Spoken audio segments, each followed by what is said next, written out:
McDonald's, Mickey D's. I got a quarter pounder and a fish fillet. What did Darius have? Oh, I got a quarter pounder with bacon and tomatoes and onions. I have just a small. That's the bacon cheese egg thing. I did this wrong, Mom. What did you want? I wanted a McGriddle. Dad, why you say McMuffin? Because I forgot the dish. Okay, Darius. Let's take a dump. Let's do a thumbnail. You better. Oh, so hold up your thumbnail. thing. I forgot. Okay. Why you holding your hash brown? Actually, I got one of these before. It was kind of good. Okay. Okay, let me try it. With the McDonald's thing? Oh, okay. You're right. Dang, big. Okay, got it. All right, y'all. We just got back from Arizona. What if our videos were that delayed? No, it's not. Let's say grace. Heavenly Father, in the name of Jesus, we thank you for this food that we're about to receive. In Jesus' name we pray, amen. Amen. Now, is this going to be good or... What? I don't remember if I liked it. Why'd you give me the seasoning? Do I have this? Oh, wow. Sorry. Guys, I got a McMuffin instead of a McGriddle. I'm going to scream. And you eat yours like that? My McGriddles? Mm-hmm. Not usually. I don't know what made me say bacon. I never get bacon on my McGriddles. No, I'm saying. What do you mean eat it like this? You don't put you don't use Well, normally I don't ever get these.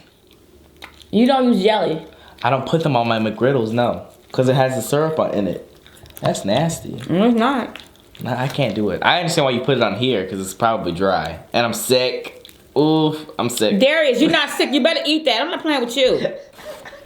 Already. I find sick. I said with cheese. Oh yeah, they got cheese. I was saying this. Already.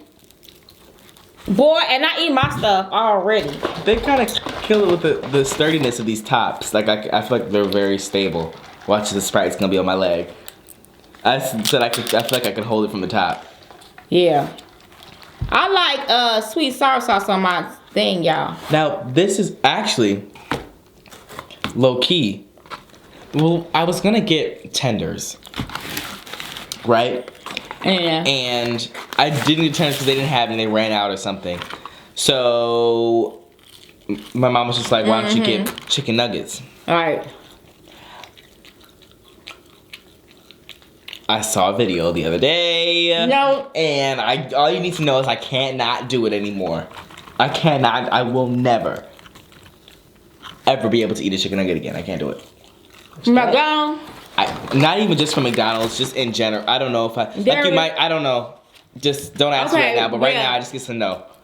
Just what I saw was a no. Those people that eat it don't even know. Okay. So my bottom... I love fish. My bottom bread is very soft.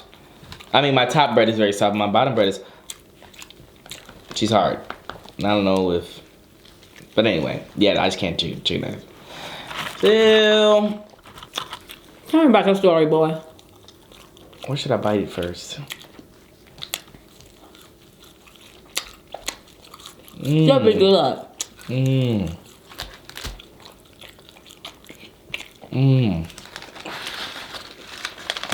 Oh wow.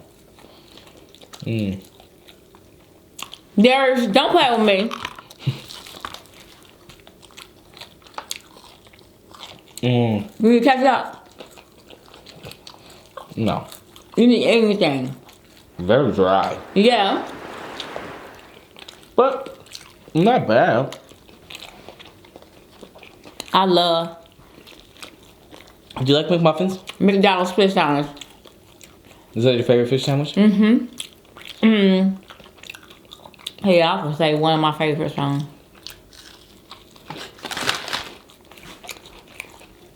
They have decent fish sandwiches. I love their hash browns. It's just something about a McDonald's hash brown. Crunchy. Yeah, so crispity. I like the hash brown too. And it just has, I just know it's been baked in other people's oil and grease, you know? It's kind of like that at-home feeling. Other people's grease, Darius? Yeah. Really? Like the oil has been sitting there overnight, you know? I'm just kidding, I don't want to...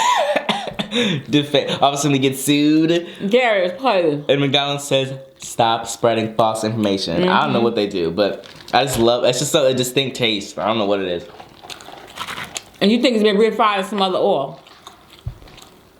That's cute. No, I'm just joking. Get your Shamrock Shake. Oh, I love a chamois shake. I love a chamois shake, but she's only here for a season. Oh, I spoke too soon about the McDonald's tops because this thing just flew off. I couldn't even do no St. Patrick's Day. Oh my gosh, the green's green. Let's get this kind of light. It's very light green. It's gonna be see-through. Whatever the background is. Boy, stop talking about stuff things. We only got 30 minutes. Okay. Oh, it's already been 6 minutes. Wow. That's it. You ain't got good. Okay. Anyway, so I'm trying to eat too. I don't know how you do this. Okay, eat. I'm just trying to eat. Otherwise, that's what happens. Yeah, because then you get mad at me for not eating. No, eat. Because after I start talking, I said eat. Go eat. Eat. Actually, I talk too much already. I don't know. That's what you're trying to do because you add the I'm just kidding. But I don't know if I can take another bite of this.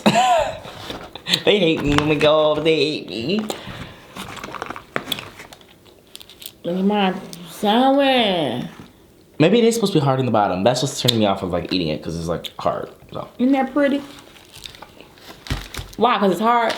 On the bottom.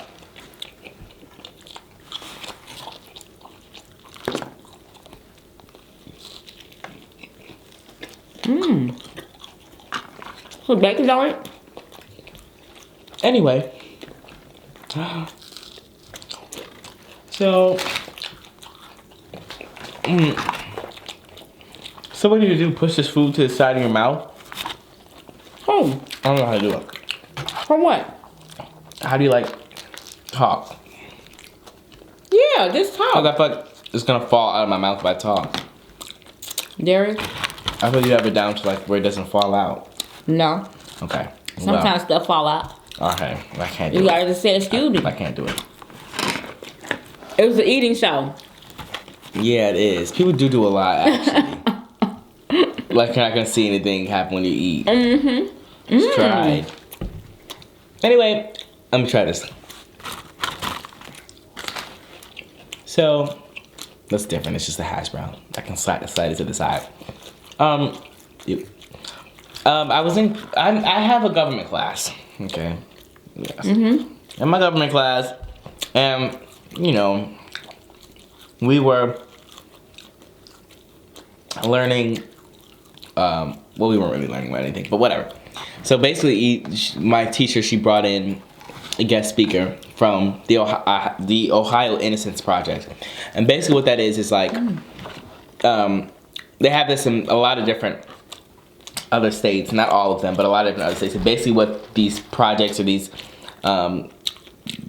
people or organizations do is help innocent people who are in prison get out of prison. So she brought in this guest speaker she brought in the Ohio Innocence, one of the lawyers who works with Ohio Innocence Project, and one of the actual people who they've helped. So let me tell you this man's case, because I was sick to my stomach. I was sick. So this man was, I don't know how old he was. I'll tell you all the years and the ages and stuff so you guys can do the math. He was, I want to say 16 or 17. Oh no, it was 16 in 1996. These years are rough for me. 16 in 1996. He lived at that time in Cleveland, Ohio. So he's 16 years old, and he was with his friends, older friends. He had 2 friends in the car. He was driving. Or I don't know if he was driving or... Yeah, I think he was. He was driving. 2 friends in the car. They're both 17 years old. They're driving. And they see they see an altercation happen, I guess. Or maybe they weren't driving yet, or they were just parked there. But they see an altercation, right? So... all of a sudden, they hear gunshots at this altercation. So they leave quickly, leave the scene or whatever. And the driver, the 16-year-old, they end up going to his girlfriend's house. And they, didn't really think about the shooting after that or, the altercation. They just went about their day. I think it was more towards the nighttime, probably the sun's going down, whatever. They hung out at the girl's house, and they went back. He dropped them off at their houses, and then he went home and did this or whatever. So we can change the battery, but it should be fine, right? We can change it later. No, that's fine now. Okay. So they leave or whatever and everything. I forgot where they were, something like that. I don't know, whatever. They ended up all getting in jail. They got picked up by the police or whatever. They got questioned, all this other stuff. So then they called... Oh, yeah, we got the scene. Right. They just got... I don't know why. They picked them, and they got questioned. Even though they witnessed it, but I don't know, whatever. So they got questioned or whatever. And he went to the police, he didn't go to the police station. They found them or whatever to question them, and then they called his mom. I don't know his name at all. Don't remember his name. So I'm just gonna call him Tommy. Okay. Call Tommy's mom. Tommy's a 16-year-old. Call Tommy's mom or whatever. And they were, his mom was like, what did you do? This. Imagine if you had to go to jail and they were questioning me. Wouldn't you be like, whatever? She was like, what did you do? He was like, I didn't do anything by my promise. I promise. I swear. I swear. I swear. Whatever, right? So then after they got done, he got done talking to his mom. They're like, all right, you can leave. And they told that to his mom. And he was thinking, especially at 16, thinking why is my mom leaving? I can't leave with her. Right. Whatever, right?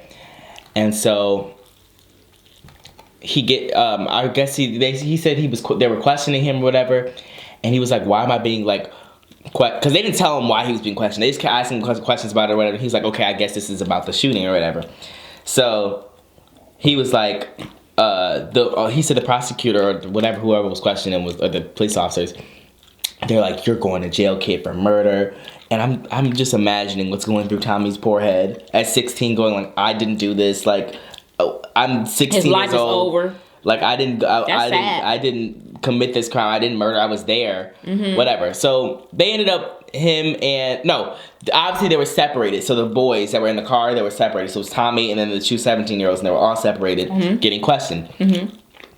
And Tommy's telling what his side of the story is or whatever, and the police officer's going, that's not what your friends are saying. All right.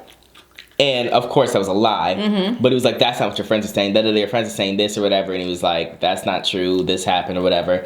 And then he was like, okay, well, because that's not what your friends are saying, I'll tell you that. What did he say? Yeah, he said, I'll give you an ultimatum. He was like, if you say that your friend did it, I'll let you off free. That's what he said. And he didn't, obviously Tommy didn't take that or whatever. But whatever. So he's, and in his mind he's thinking, this is what he's telling us as a class. In his mind at this point he's thinking, you know what, it doesn't really matter. I believe in the American justice system. If I'm telling the truth, I'm not going to get in jail. I'm not going to be put in jail for something that I didn't do. I believe in the system, and they're obviously going to do the amount of work and effort to find out who actually did it. So if all I have to do is tell the truth, and they'll figure it out. So he's like, he's not really stressing. He's like, okay, yeah, they're doing a lot right now, but I know I'm not going to go to jail for this, right? Because I didn't do it, right? So it's not looking promising because obviously he's like. They're actually getting charged for these murder, they're going to court and everything like this, and he's like still saying like I wasn't there, I didn't do this, he's saying I was there but I didn't commit this crime, this or whatever. And so something ended up happening. I think they got charged guilty. Just imagine being charged guilty and you're thinking, like, I didn't do this. Right. Anyway, he got charged for being guilty or something, and then he like they went to jail, and then like the next they went to jail. This is the only they didn't have any evidence at all. I forgot. Yeah, they didn't have any evidence at all, and their only thing that they had off of this was that this testimony from a 14-year-old girl who was apparently at the scene too, and she was saying it questioned her like multiple times, and every time they questioned her, her story changed. But first it was like, yeah, it's an African American male, 5'8", like she was giving him like height ranges or whatever, trying to like describe the man, and every single time they questioned her, the description of the man would change. Oh, he was 6'1". Oh, he was probably like 6'3" or something. He was 5'9". Like she would change it all the time or whatever. And that's the only evidence they had, and that was the only evidence they needed, and that's what they got charged. That's like the jury ended up saying that they were guilty. So this is 90. They got charged in 97, I think. So he's probably 17 years old at this time. Whatever. As soon as he gets into jail, he fills out this application for the maybe that was in like 2000. I don't know when the Ohio Innocence Project became a thing or whatever, but he spent time in jail for a little while, and then he like filled out this application. You have to fill out an application in jail if you feel like you've been wrongfully convicted or whatever. So he did that, and he got picked. Like you have to be picked for them to do this stuff for you, whatever, right? So he got picked or whatever. So they were doing this, and they requested the police like finding or like the police report. That's what I'm trying to say. The police report in 98. In 1998, they requested it for them to like give the police report because it's supposed to be public record at that time or whatever, but it wasn't. And so they kept on like denying the request. Every time the lawyers were requested, the police station would deny it for them to give it or whatever, right? So they denied it for like, I want to say like 14 years. Like that's so long. I forgot what, I was in and out of listening. But he didn't end up getting the actual police report until like, I want to say 2014, 2015 or something like that. Imagine, Mom. You're in, and I'm skipping over a lot of things. During the middle of that, the girl, the 14-year-old girl, she ended up retracting her statement. So like she actually went to the police station or something. She was like, I lied or something she said. Maybe she just retracted her statement, what she said before. And so one of the 17-year-olds got out in like 2008 or something. So they locked all of them up. They locked all of them up. And but mind you, they all got, I want to say they might have gotten, well, the 17-year-olds might have got more, but this Tommy, he got 15 years to life in prison. That's a shame. And he was 16 years old. 16 years old. What did you think about his parents? What his parents felt like? Right, and he didn't do this at all. And what he felt like, and he didn't do it. So he ended up getting out in 2016. Still, your whole life is gone. That's 20 years of his youth. Right. Like that never came back. Anyway. I don't know how much they gave him for restitution or whatever. Their restitution ain't no kind of money. Nothing. What they give you. But anyway, so he's in the middle of suing some people. I don't want to say a lot because I don't know. Because he was telling to us like it was a secret. So I don't want to say a lot. Suing is happening, and I would be too. I would be too. Because that's a lot. You took that boy's life away. Like I would just scream. And then so we got back to, we were in the auditorium. We got back to the classroom and we were having this discussion. The guy wasn't there anymore. And somebody asked in my classroom, well, why didn't he call the police once he heard the shootings or whatever? Like then that would have made him seem innocent if he had called the police, like immediately. Okay. I was thinking like, okay, yeah, of course. I feel like if it happened, here, like around us or something, we would call the police. But you have to think about it. Okay, so he lived in Cleveland in 1997, and Cleveland's not the best. Yeah. Well, I'm sure he had a phone in that. They had some kind of phone, right? I know that, but people back in the 1997? Yeah. 96? We didn't have phones. You didn't have cell phones, maybe. We had cell phones, but we didn't have them around hidden like that. It's like almost if you had a cell phone, you was doing it. You was like, oh man, you got a cell phone? That was. But I'm saying once we got to the girlfriend's house, they could have called the police. Well, yeah. Once they got to the girlfriend's house, they could have called the police. But I'm just saying. And you know, my thing is they're young. They probably didn't even think about it like, okay. No, at 16, I probably would have known to call the police. But I'm not. You're trying to take it up from. This is the real logical thing. I just think that way because kids sometimes they don't think that way. They just some bunch of 17-year-olds like, okay. No, I would have called the police at 16 years old. I feel the same maturity level as I do now at 16. Is that either I was mature at 16 or I'm still not mature? Which one is it? I feel the same like maturity level 16, as I feel like I just acted and talked the same. Yeah, at 16 I would have called the police. Yes, I would have. 2 years ago, I don't know. I still would have called the police. I don't know why they wouldn't. My thing is, this is not an excuse, but you have to think about it. He lives in Cleveland, Ohio. Cleveland is not, I don't know about everywhere in Cleveland, but Cleveland is not the most crime-free place, especially in Ohio, because I remember looking up Ohio, and it's one of the top crime cities. I think it is the top crime city. In Ohio. My thing is, he probably just grew up around that. And probably thought it was normal.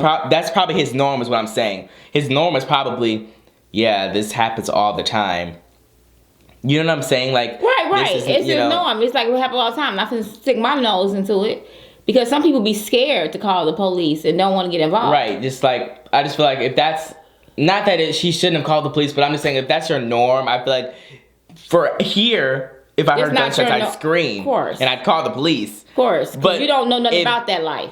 If it happened once a week where I heard a gunshot, not that I'm doing loud with Cleveland, not once a week, but you understand what I'm saying. If it was more often, I understand what you're saying. Yeah, and that mixed with the fact, yes, he is 16, whatever. So I was trying to say that's what I said. That's what I explained to the person who asked that in my class. I was like, if we had more crime, maybe we would be less. We're so sensitive to that. Right, they're immune to it. Right. I mean, I guess you should still call the police, but you know what I'm saying. Whatever. So anyway, yeah, he got out and lived his life. Yeah, he didn't know. What was it that you didn't know? We were just talking about in our classroom about how when you go to prison for X amount of years and you get out, there's so many more technological. If you go to prison for 15 years or more. There's so much more than when you learn. Like imagine we were just talking about he didn't probably have a cell phone, and now everybody has a cell phone. Right. Everybody has a cell phone. Kids have a cell phone. There's iPads. These cars are self-driving. Like he probably screamed in 2016 when he got out because all this new technology that we had. And we were just thinking about the simple stuff. Like my teacher brought up how when you go to the bathroom.